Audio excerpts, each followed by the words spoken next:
할렐루야! 네, 반갑습니다. 오늘 허락하신 본문 말씀은 로마서 9장 29절 말씀입니다. 로마서 9장 29절 말씀입니다. 또한 이사야가 미리 말한 바 만일 만군의 주께서 우리에게 씨를 남겨두시지 아니하셨다면 우리가 소돔과 같이 되고 고모라와 같았으리로다. 아멘. 오늘 본 말씀 로마서 9장 29절 말씀을 통해서 남겨둔 씨라는 제목으로 말씀을 상고해 보도록 하겠습니다. 오늘 제목은 남겨둔 씨입니다.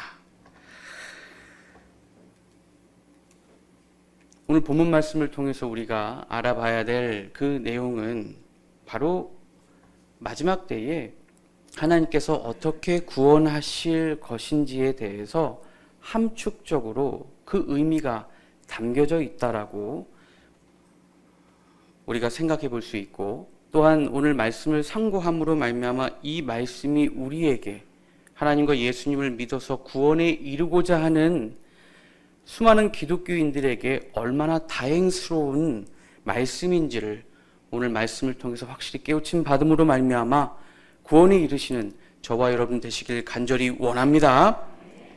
자, 그렇다면 오늘 본문에 또 이사야가 미리 말한 바 만일이라고 하는 것은 만개 중에 하나, 또는 사람으로 비유했을 때는 10,000명 중에 한 사람이지 않습니까? 그럼 얼마나 그 큰 확률을 뚫고 한 명이 택해지는 그러한 내용이겠습니까? 사전적인 의미로는 혹시 있을지 모르는 뜻밖의 경우, 만일이라는 뜻이요, 만 가운데에 하나 정도, 즉 이루어지기 힘든 일에 대한 어떤 내용입니다. 그와 같이 만일 우리에게 씨를 남겨두시지 아니하셨다면 우리가 소돔과 같이 되고 고모라와 같았으리로다 함과 같으니라 라고 하는 이 내용이 왜 마지막 때에 하나님께서 이루시고자 하시는 그 중요한 내용인지를 오늘 이 시간 살펴보고자 합니다. 소돔과 고모라라고 하는 그 두 도시에, 그 성에 무슨 일이 있었죠? 바로 그들의 그 악과 그 범죄함이 극에 달아서 하나님께서 불과 유황의 비로 심판을 내렸던 장소입니다. 그곳에는 아브라함의 조카 롯이 소돔 땅에 살고 있었죠. 대략 언제 있었던 일이냐면 아브라함이 출생 그 연도가 BC 2166년경이라고 합니다. 그렇다면 지금으로부터 4,000년 전에 이와 같은 일이 있었는데 왜 소돔과 같이 되고 고모라 같이 같았으리로다 라고 비유를 하면서 우리에게 씨를 남겨두었기 때문에 그와 같이, 소돔과 같이, 고모라와 같이 안 되게 될 수 있느냐 라고 하는 부분입니다. 예수님께서 감람산 위에 앉아 계셨을 때에 예수님 제자들이 예수님께 이런 질문을 합니다. 마태복음 24장에 주의 임하심과 또 세상 끝날에는 어떤 징조가 있을 것입니까? 라고 물어보자 예수님이 여러 가지 어떤 비유의 말씀을 함축적으로 얘기를 하시면서 그 내용 중에 그때는 인자의 때에는 노아 때와 같다. 그게 마태복음 24장 37절에 기록이 되어 있습니다. 노아 때에 어떠한 일이 있었나요? 바로 홍수 심판이 있었죠. 근데 인자는 바로 예수님 스스로를 가리켜서 인자라고 지칭해서 설명하고 있는 내용이 신약 성경에 약 80회가량 기록이 되어 있습니다. 인자라고 하는 그 뜻은 사람인 아들자, 인자, 바로 사람의 아들이다라고 예수님이 본인 스스로를 지칭해서 인자라고 이야기를 하고 있죠. 그러면 인자 때에, 예수님 때라고 하는 것은 바로 심판과 구원이 있을 예수님의 재림의 때를 가리켜서 말하는 것인데, 오늘날 수많은 기독교인들이 재림 예수를 기다리고 있지 않습니까? 그런데 인자 대신 예수님이 그때에 노아 때와 같다라고 이렇게 말씀하셨다라고 하는 것은 노아 때에 그 홍수 심판의 그 촉발된 그 원인은 무엇이고 또 노아 때에 어떠한 모습으로 있는 자들이 구원을 받고 또 어떠한 자들이 심판받는지에 대해서 알아야지만 인자의 때 예수님이 재림하실 그 구원과 심판에 있을 그때에 우리는 구원받는 자의 모습으로 나타남 받을 수 있는 줄 믿습니다. 그런데 누가복음 17장 28절에서 30절 말씀을 보면 또 이런 내용이 있어요. 또 노새 때와 같으리니 라고 기록이 되어 있다는 거예요. 노새 때에도 마찬가지로 어떠한 사람들이 이 세상 사람들이 어떠한 모습으로 있었냐면 사람들이 먹고 마시고 사고 팔고 심고 집을 짓더니 롯이 소돔에서 나가던 날에 하늘로서 불과 유황이 비오듯 하여 저희를 멸하였느니라. 인자에 나타나는 날에도 이와 같다. 이러하니라 라고 말씀하고 있는 것인 줄 믿습니다. 그렇다면 예수님의 때는 노아 때와 같고 노새 때와 같다라고 한다면은 오늘 본문 말씀에 씨를 남겨두지 아니하였다라면 소돔과 같이 되고 고모라 같았으리로다 라고 하는 그 사실을 통하여 우리는 인자의 때를 대비하기 위해서 무엇을 알아야 한다? 바로 남겨둔 씨에 대해서 알아야 된다라고 하는 그 명분이, 그 당위성이 성경에 분명히 기록되어 있는 줄 믿습니다. 이는 곧 말이래. 씨의 비밀을 알아야지만 구원받을 수 있다라고 하는 내용과 같습니다. 그렇다면 본문에 언급된 씨에 대해서 구약에 어떻게 이 씨에 대해서 예언을 하고 있는지 그 씨에 대한 그 근원에 대해서 한번 살펴보도록 하겠습니다. 씨에 대해서 예언된 내용을 한번 살펴보려고 합니다. 자, 창세기 22장의 내용을 보면은 하나님께서 아브라함에게 독자 이삭을 100세의 나이에 독자 이삭을 주셨지 않습니까? 그런데 도저히 생물학적으로 봤을 때 이미 씨가 죽었고 살아나이 90에 태가 죽은 상태에서 살아나이 90세 또 아브라함의 나이 100세에 이삭을 하나님의 약속을 받아 얻게 되죠. 이것은 곧 무엇을 의미합니까?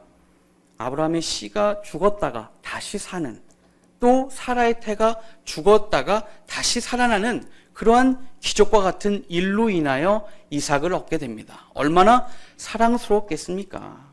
그런데 창세기 22장에 보면은 하나님께서 네가 사랑하는 독자 이삭을 번제로 드려라 라고 아브라함에게 지시하고 있다는 것이죠. 얼마나 청청병력과 같은, 정말 번제라고 하는 것이 무엇입니까?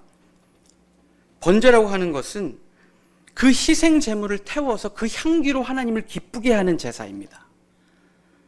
가죽만 남겨놓고 또한 이 제사의 그 행위는 가장 완전한 형태를 갖춘 제사이며 또 온전한 제사라고 이야기할 수 있습니다.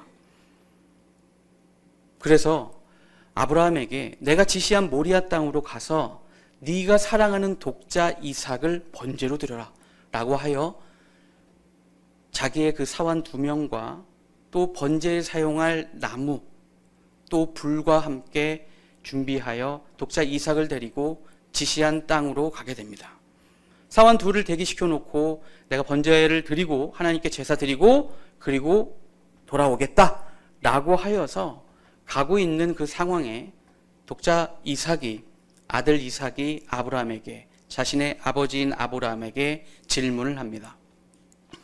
번제로 드려질, 즉 제사 드릴 그 불과 땔감을 우리가 준비해서 가는데 희생제물은 어디 있습니까? 라고 하였을 때에 아브라함이 하나님께서 다 준비해 두셨다라고 하여 결국에는 이삭 본인이 희생제물이라는 사실을 아브라함이 그 자신의 독자 사랑하는 이삭을 결박할 때에 아마 알았을 것입니다. 그러나 순순히 결박하였고 순종하였고 그것이 하나님의 뜻이라는 것을 알고 순순히 결박되어서 아브라함이 칼로 너무나도 사랑하는 그 독자 이삭을 내리치려고 할 때에 창세기 22장 11절에서 13절 말씀에 여호와의 사자가 하늘로서부터 그를 불러 가라사대 아브라함아 아브라함아 하시는지라. 아브라함이 가로되 내가 여기 있나이다 하매 사자가 가라사대 그 아이에게 내 손을 대지 말라. 아무 일도 그에게 하지 말라. 내가 내 아들, 즉 아브라함의 아들, 내 독자라도 내게, 바로 하나님께 아끼지 아니하였으니 내가 이제야 하나님을 경외하는 줄을 알았노라 라고 하나님 사자가 이렇게 말씀하고 있다는 거예요. 그런데 내 아들, 내 독자라도 내게 아끼지 아니하였다라고 하는 거, 아브라함은 누구를 상징하고 있죠? 하나님을 상징하고 있습니다. 그것이 창세기 12장 2절에 아브라함은 하나님으로부터 무슨 근원의 축복을 받았어요? 복의 근원의 축복을 받았죠. 근데 복의 근원은 누구이십니까? 복의 근원, 강림하사, 바로 우리 하나님인 줄 믿습니다. 그러므로 아브라함은 하나님을 상징하였다는 것을 우리는 알 수가 있어요. 그런데 독자를 하나님께 드리는데 아끼지 아니하였다라고 했습니다. 이것이 누구의 마음과 같습니까? 바로 우리 하나님의 마음과 같다라는 거예요. 왜 그렇습니까? 바로 우리의 죄를 위해서 자신의 아들인 예수님을 바로 제물로서 십자가 지게 하심으로 말미암아 우리가 죄인이 아닌 의인으로서 하나님께 나아가게 하였다라고 하는 사실을 통하여 정말 하나님이 아브라함을 시험함으로 말미암아 그것을 거절하지 아니하고 하나님의 말씀대로 준행하였다라고 하는 그 믿음을 보신 것인 줄 믿습니다. 그러므로 하나님이 진정으로 이처럼 아브라함이 하나님을 경외한다라고 하는 사실을, 그 믿음과 마음을 아시고 어떠한 축복을 주시냐면요, 창세기 22장 17절에서 18절 말씀을 보시면 내가 내게 큰 복을 주고 내 씨로, 누구의 씨예요? 아브라함의 씨로 크게 성하여, 창세기 22장 17절에서 18절입니다. 하늘의 별과 같고 바다의 모래와 같게 하려니 내 씨가 그 대적의 문을 얻으리라. 또 내 씨로 말미암아 천하 만민이 복을 얻으리니 이는 내가 나의 말을 준행하였음이니라 라고 하심으로써 하나님의 그 말씀을 준행하였기 때문에 아브라함의 씨로 대적의 문을 얻고 천하 만민이 그 씨를 통하여 복을 얻게 된다라고 하고 하는 그런 축복을 주고 있는 줄 믿습니다. 이것은 무엇을 의미하냐면 아브라함이 그와 같이 하나님께, 하나님의 그 지시한 자신의 독자 이삭을 아끼지 않고 그 번제로 드릴 줄 아는 그 믿음의 그 마음이 있었기 때문에, 그 믿음을 가진 아브라함의 속에서 나온 씨 또한 같은 마음으로 하나님이 지시한 하나님의 뜻을 성취하고자 할 때 바로 대적의 문을 얻고 만민의 그 씨를 통해서 만민의 축복을 얻는 것이 너무나 당연하기 때문에 이와 같은 그 씨에 대한 축복을 주신 줄 믿습니다. 아브라함처럼 하나님의 뜻을 준행할 것을 하나님은 알고 있었기 때문에 아브라함에게 이와 같은 대적의 문을 얻고 네 씨로 천하 만민이 복을 얻을 것이라고 하는 그 축복을 주고 있더라는 것입니다. 그러면 이 대적의 문을 얻을 씨는 누구로 왔는지를 갈라디아서 3장 16절 말씀을 통하여 확인해 보겠습니다. 이 약속들은 아브라함과 그 자손에게 말씀하신 것인데 여럿을 가리켜 그 자손들이라 하지 아니하시고 오직 하나를 가리켜 내 자손이라 하셨으니 곧 누구다? 그리스도라. 바로 여럿을 가리켜, 당연히 우리는 복수적인 의미에서 여럿을 가리켜 자손이라고 우리가 생각해 볼 수 있을 텐데 오직 누구를 가리켜? 하나를 가리켜 그리스도라고 말씀하고 있는 줄 믿습니다. 자손 옆에 일자라고 나와 있는데 밑에 주의란에 보시면 헬라어로 씨라고 나와 있습니다. 바로 예수님이 종자된 씨앗의 근본이 된다라고 하는 것을 우리에게 말씀하고 있는 것인 줄 믿습니다. 예수님 안에는 누가 있는 것입니까? 하나님의 본체가 있는 것이죠. 빌립보서 2장 6절 말씀에 보면 그는 근본 하나님의 본체시나 하나님과 동등됨을 취할 것으로 여기지 아니하시고 라고 함으로써 예수님은 하나님의 씨로서 순전한 참된 종자, 그 씨앗으로 나타나게 된다는 사실을 깨우침 받기를 원합니다. 종말의 역사는 씨의 역사입니다. 그러므로 그 씨의 역사를 통해서 우리가 하나님의 나라에 심겨질 그 씨앗들이 되어 하나님의 나라를 이룰 수 있는 그 씨앗이 되느냐 못 되느냐에 따라서 구원과 또한 심판이 나뉜다라는 사실을 깨우침 받기를 원합니다.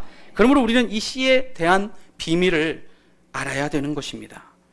예수님께서는 이 천국에 대한 비유를 예를 들어서 설명을 하셨는데 마태복음 13장 34절 말씀에 보면 예수께서 이 모든 것을 무리에게 비유가 아니면 아무것도 말씀하지 아니하였다라고 했어요. 그래서 천국을 비유로 어떻게 설명을 하고 있냐면 마태복음 13장 24절 말씀에 보면은 천국은 좋은 씨를 제밭에 뿌린 사람과 같다라고 표현을 하셨고, 또한 마태복음 13장 31절 말씀에도 보시면 천국은 마치 사람이 자기 밭에 갖다 심은 겨자씨 하나에 같다라고 말씀하고 있습니다. 여러분들 겨자씨 보신 적 있으시죠? 겨자씨가 얼마나 작습니까? 되게 이 콩보다도 훨씬 작은 까만 점처럼 생겼잖아요. 근데 그 겨자씨 안에 무엇이 들어있는 겁니까? 겨자나무가, 그래서 핵이 들어있는 건데 겨자나무가 들어있는 거잖아요. 그래서 이 겨자씨가 심겨져서 땅에 심겨져서 그것이 자라서 나무로 형성이 되었을 때 비로소 그 겨자씨는 살아있다라고 이야기할 수 있는 것입니다. 마태복음 13장 37절 말씀에 보면 대답하여 가라사대 좋은 씨를 뿌리는 이는 인자요. 인자는 바로 우리 예수님인 줄 믿습니다. 인자 대신 예수님이 좋은 씨를 뿌렸는데 뿌리는 것은 무엇을 뿌리는가 봤더니 마가복음 4장 14절 말씀에 보면은 뿌리는 것은 말씀, 바로 뿌리는 자는 말씀을 뿌리는 것이다 라고 말씀하고 있는 거예요. 그렇다면 이 좋은 씨는 마태복음 13장 37절 말씀에 천국의 아들들이라고 하였는데 그 세상으로 비유된 밭에다가 바로 좋은 씨, 바로 예수님의 그 말씀의 씨를 뿌려서 얻게 되는 것이 무엇이라고 얘기하고 있는 겁니까?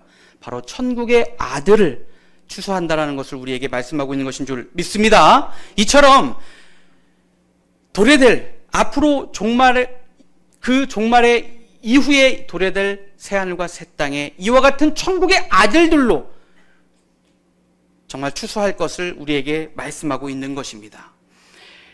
옥수수를 추수를 하여 가장 좋은 옥수수를 옥수수 수염이 달린 채 집 주인의 그 천장에다가 매달아 놓습니다. 그런데 이 가장 좋은 이 옥수수는 집 천장에 매달려 놓고 나머지 그 옥수수들은 쪄먹거나 또 각지에 팔려 나갑니다. 그런데 천장에 걸린 이 가장 좋은 이 옥수수 씨앗이 돼야 되는 이 옥수수들은 내년에 어떻게 되는 것입니까?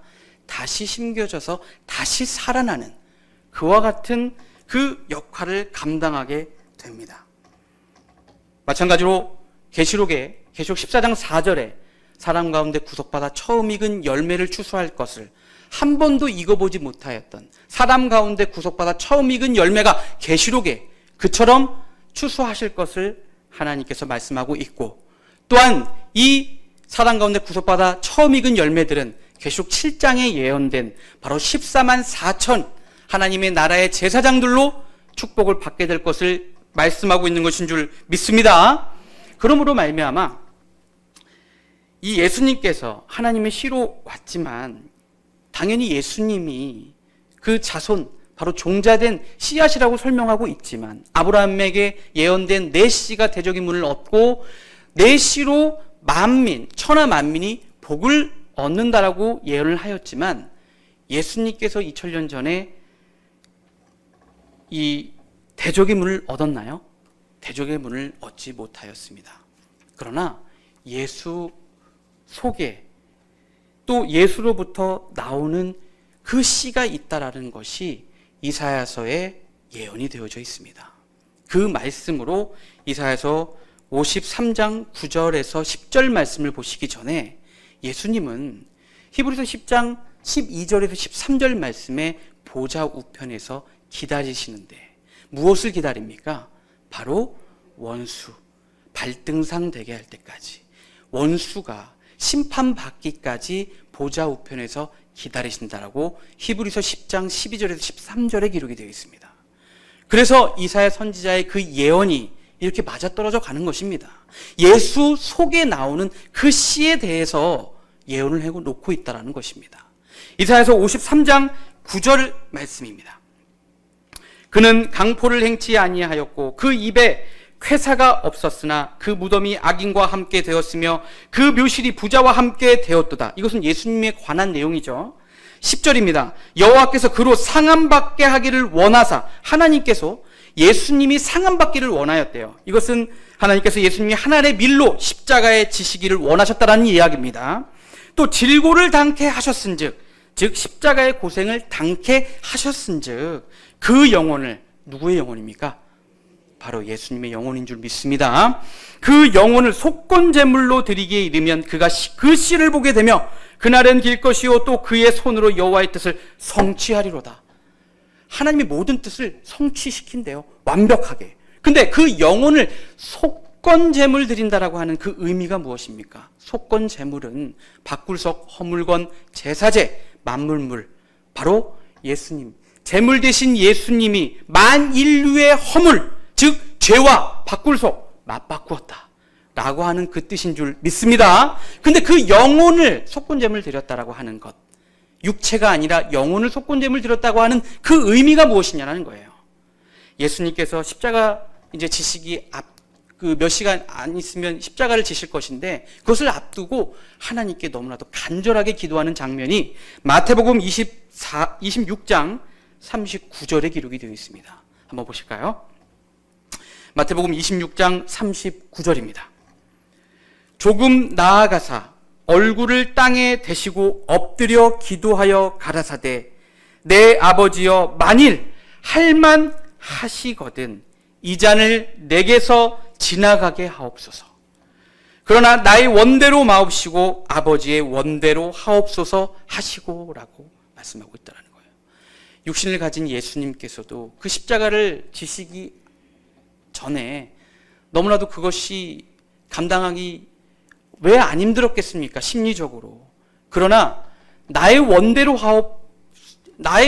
하지 마옵시고 누구의 원대로 하옵소서? 바로 아버지의 원대로 하옵소서라고 하는 것은 무엇입니까? 어쩔 수 없이 십자가를 지실 때가 되었으니까 어쩔 수 없이 그 예수님께서 속건제물 드린 게 아닙니다. 바로 하나님의 뜻을 알았기 때문에, 하나님의 마음을 알았기 때문에, 하나님이 무엇을 원하는지를 알았기 때문에 그것이 바로 마음과 모든 정신을 다해서 드렸다라고 하는 그 의미로서 그 영혼을 속건제물 드려 보게 되는 씨를 그런 의미로 우리에게 말씀하고 있는 것인 줄 믿습니다. 그러므로 온 마음과 정성으로 하나님의 뜻이 이 땅에 온전히 성취되기 위해서 그와 같이 그 마음으로 속건제물 드렸다라고 하는, 그 영혼을 속건제물 드렸다라고 하는 것을 우리에게 말씀하고 있는 거예요. 그러므로 이사야서 53장 10절입니다. 그 영혼을 속건제물로 드리기에 이르면 그가 그 씨를 보게 되며, 그렇죠? 예수님 속에 나오는 그 씨입니다. 즉 씨앗 중에 씨라고 얘기할 수 있는 것이죠. 예수님의 자식과 같은 자라고 이야기할 수 있는 것입니다. 그가 그 씨를 보게 되며 그날은 길 것이요, 바로 그 씨의 날은 길 것이요, 또 그 손으로 여호와의 뜻을 성취하리로다. 이것이야말로 예수님이 간절히 원하는, 예수님께서 이루시고자 하시는 그 마음인 것입니다. 예수님이 얼마나 하나님의 뜻을 이루고 싶은 그 마음은 정말 이것이 예수님의 마음이지 않습니까? 그러나 그 예수님의 그 이루고자 하는 여호와의 뜻을 누가 성취한다? 바로 예수님의 영혼을 들여 보게 되는 그 씨를 통해서 하나님의 뜻을 성취할 것을 말씀하고 있는 것인 줄 믿습니다. 그러므로 예수 속에 나온 이 씨를 통해서 여호와의 뜻을 성취한다라고 하는 그 내용은 무엇입니까? 바로 대적의 문을 얻고 천하 만민, 그 씨를 통하여 천하 만민이 복을 누린다라고 하는 것이 창세기에, 바로 창세기 22장에 그와 같이 예언되어져 있다는 사실을 깨우침 받기를 원합니다. 예수님의 영혼을 들여보게 되는 이 씨는 예수님의 씨앗입니다. 예수님 속에 나온 씨앗입니다. 그러므로 그렇게 하나님의 뜻을 성취할 때에 만족히 여김을 얻는다라고 했습니다. 예수님께서.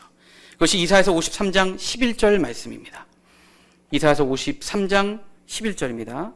가라사대 그가 자기 영혼의 수고한 곳을 보고 만족히 여길 것이라. 화면 크게 뜨고 있는 거 보고 계시죠? 이는 예수님께서 자신의 한 일이 잘 성취되었을 때에 만족함을 누린다라고 하는 것입니다. 바로 예수로부터 나온 그 씨를 통해서 여호와의 뜻이 성취될 때에 이처럼 만족히 예수님께서 여길 것이라고 말씀하고 있는 것인 줄 믿습니다. 이와 같이 예수로부터 나오는 이 씨를 통하여 수많은 그 예수로부터 나오는 씨를 통하여 예수님의 마음, 즉 예수님의 말씀을 알려주고 그 예수님의 그 말씀을 알려줬을 때 우리들도 그 씨앗들로 마지막 때에 이루어지는 새하늘과 새 땅에 정말 하나님의 나라를 이루는 천국의 아들들로 나타나게 될 것인 줄 믿습니다. 그렇다면 이 씨앗들 속에는 무엇이 있겠습니까? 당연히 예수님의 영혼을 들여 보게 되는 그 씨앗들을 통하여, 그 씨를 통하여 예수님의 말씀을 증거하게 될 때에, 또 이 씨의 역사를 통해서 예수님의 그 뜻을 온전히 알려줄 때에 그 씨앗들이 나올 것인데, 그 씨앗들 속에는 당연히 하나님과 예수님의 말씀이 가득 차 있는 씨앗들로 나타나게 될 것인 줄 믿습니다. 이러한 하나님의 나라에 심겨질 씨앗들로 나타나야지만 심판이 아닌 구원의 모습으로 나타나게 될 것을 우리에게 말씀하고 있는 것입니다. 그렇다면 이것이 정말로 하나님의 새 역사를 이루는 너무나도 놀라운 깊은 뜻이 기록되어 있는 것을 우리는 확인해 볼 수가 있는데, 그렇다면 이러한 예수님의 영혼을 들여 보게 되는 이 씨의 역사를 통해서 이 여호와의 뜻이, 즉 하나님의 뜻이 어떠한 자들에게 이루어지겠냐라는 거예요. 자, 로마서 9장 25절 말씀입니다. 로마서 9장 25절입니다. 호세아 그래도 이르기를 내가 내 백성 아닌 자를 내 백성이라, 사랑치 아니한 자를 사랑한 자라 부르리라 라고 기록되어 있는 내용이 있습니다. 이스라엘 백성들의 입장에서 봤을 때 이스라엘 민족의 족보에 들지 않는 모든 민족은 이스라엘 족속들이 봤을 때에는 다 이방인들일 수밖에 없지 않습니까? 또 우리는 당군의 자손인데 우리 민족이 아닌 다른 나라 사람들을 봤을 때에는 그들이 이방인들이지 않습니까? 그렇잖아요? 그런데 내 백성이 아닌, 즉 이스라엘 그 민족들, 그 이스라엘 민족들에는 어떠한 그 역사가 있습니까? 하나님이 함께한 역사가 있잖아요. 또한 선지자들, 하나님이 함께하였던 선지자들, 그러한 신앙의 배경이 있지 않습니까? 그러한 배경이 있음에도 불구하고 그 이스라엘 백성을 하나님의 백성이라 하지 아니하고 하나님의 백성이 아닌 자들을 내 백성이라고 하는 것이고, 또 사랑치 아니한 자들을 사랑한 자들이라고 말씀하고 있다는 거예요.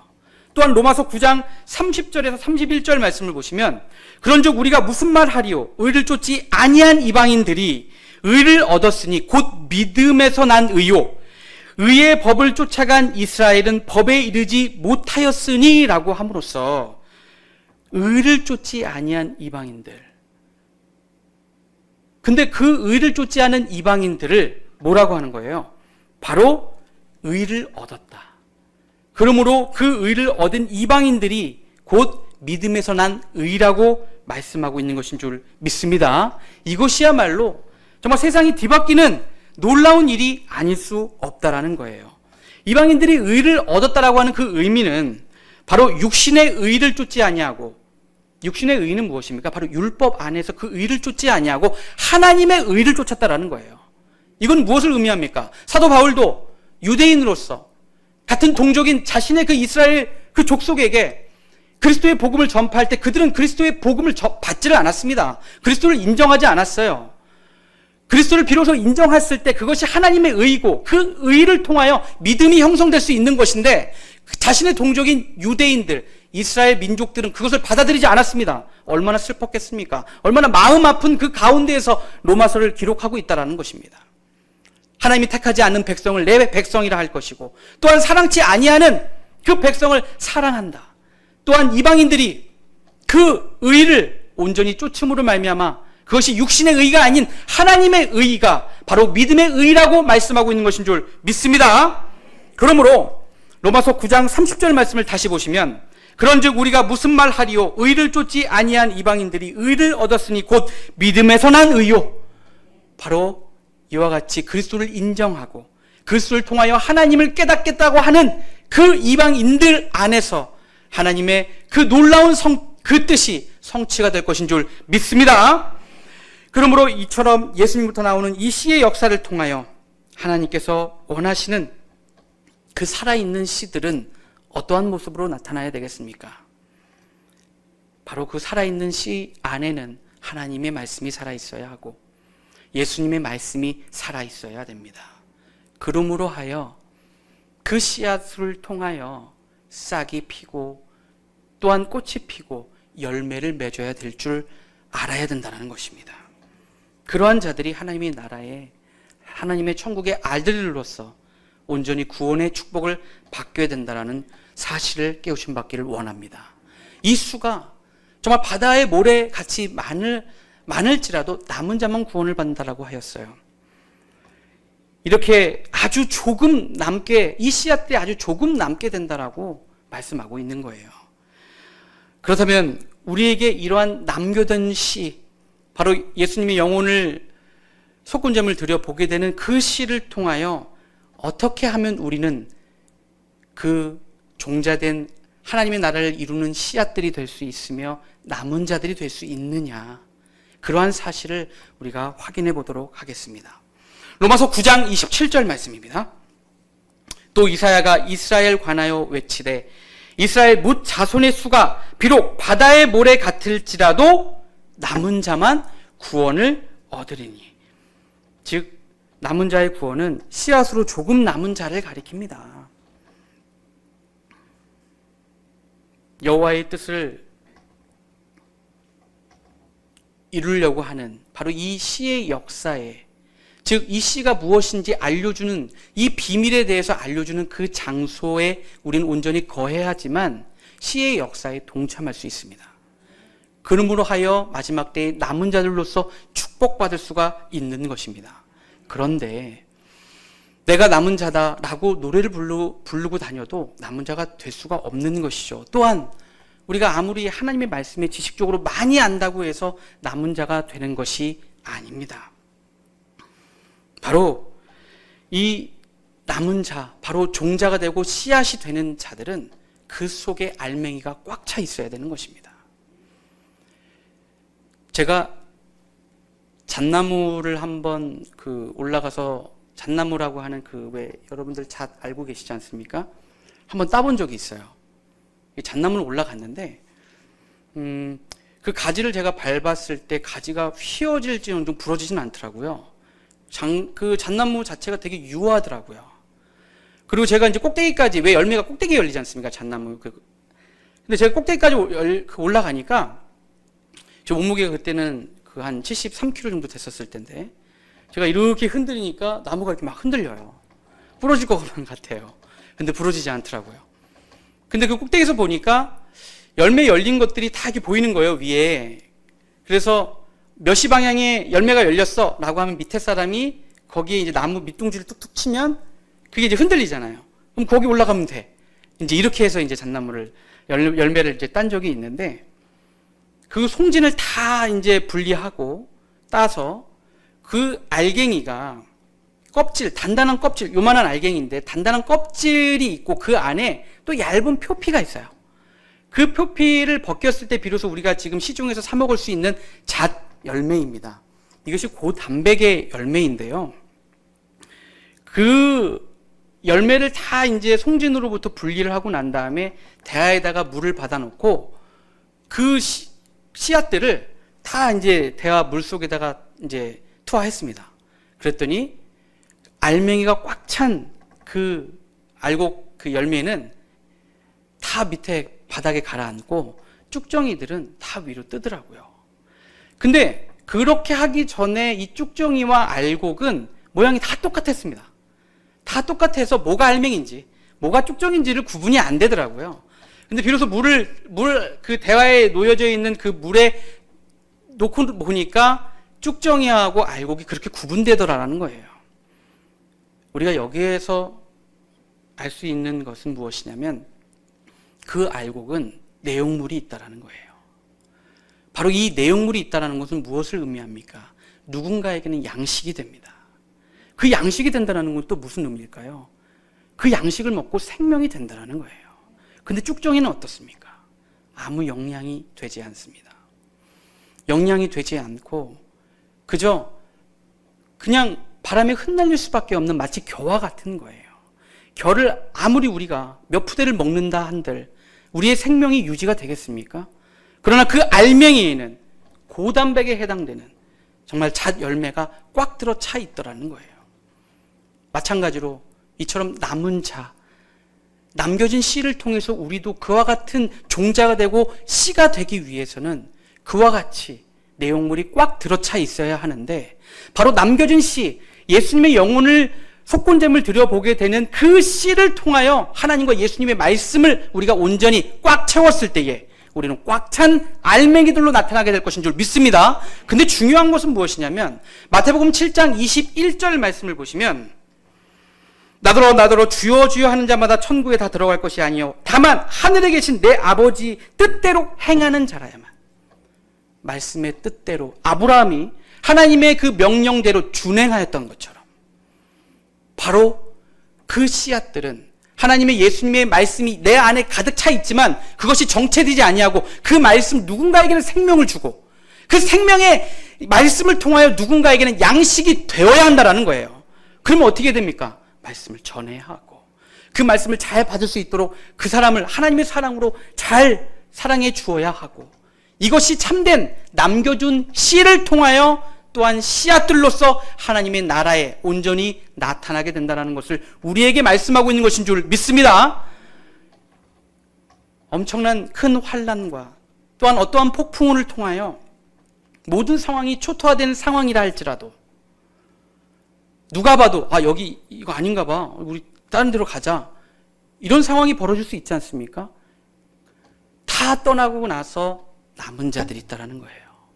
그 남은 자들은 바로 속이 꽉 찬 알맹이기 때문에 어떠한 세상 바람, 어떠한 우리를 미혹할 수 있고 우리를 쓰러뜨리게 할 수 있는 그 바람이 분다 하더라도 우리는 하나님의 말씀, 주님의 말씀, 남겨둔 씨를 통하여 그 가르쳐준 그대로 우리가 행할 때에 속이 꽉 찬 씨앗들로 남겨지게 된다는 사실을 깨우침 받기를 원합니다. 하나님의 나라를 바로 그와 같은 남겨둔 씨앗들을 통하여 온전히 이루겠다라고 하는 것이 오늘 본문 말씀에 로마서에 예언되고 있다는 사실입니다.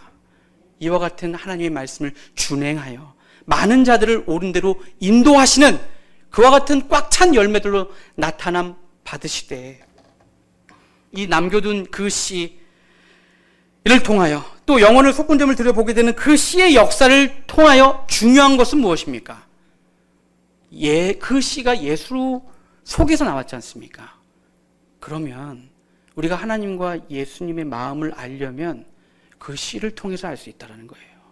예수님의 그 씨의 역사를 통하여 예수님과 하나님의 마음을 알 수 있다는 거예요. 함께 하고자 여러분들 정말 그 대상이 그 누구도 아닙니다. 바로 여기 계신 여러분들이 그 씨의 역사에 동참해야 된다라고 우리에게 말씀하고 있는 것인 줄 믿습니다. 그와 같은 놀라운 축복이 우리에게 있게 될 것을, 우리에게 이와 같은 축복의 말씀을 주고 있는 것인 줄 믿습니다. 다 같이 이러한 축복을 받으시는 저와 여러분 되시기를 간절히 바라면서 말씀 마치겠습니다.